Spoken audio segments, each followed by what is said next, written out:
Le problème qui me gêne, moi, c'est que il est temps peut-être de réveiller les hussardes et les hussards de la République.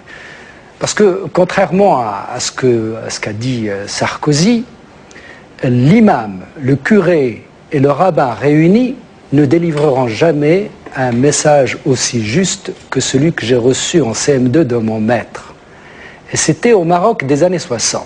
Il nous disait, regardez, au lieu de construire des hauts fourneaux pour la jeunesse, ils construisent des minarets pour des vieillards qui attendent la mort. Et c'est exactement ce que font toutes les associations musulmanes en France.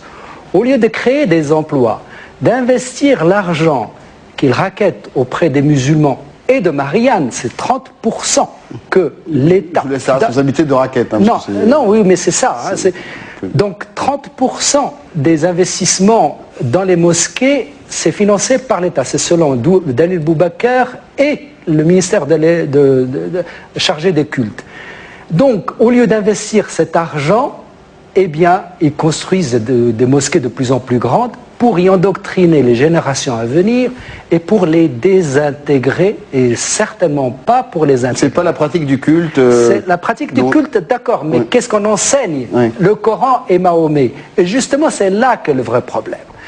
Parce que toutes les religions basées sur les interdits, comme le judaïsme, comme l'islam, construisent des ghettos autour des êtres, des ghettos culinaires, des ghettos vestimentaires, des ghettos sépulcraux, des ghettos matrimoniaux.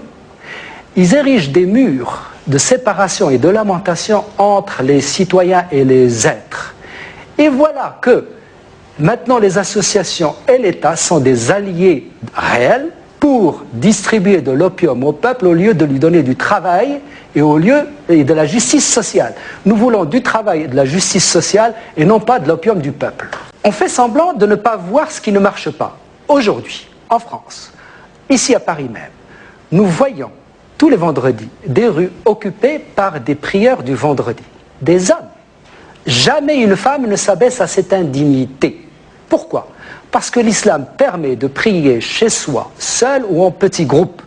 Et on nous amuse avec l'islam des caves, alors que tout le monde peut prier comme il veut chez soi, comme font les musulmanes.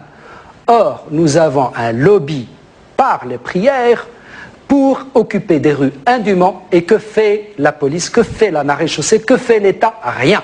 C'est que nous sommes aujourd'hui... Vous n'êtes pas obligé de parler par ellipse, hein. Vous pouvez dire Nicolas Sarkozy. Oui, non, mais Nicolas Sarkozy, a remis les religions au centre de la cité et c'est de la désagrégation de cette nation.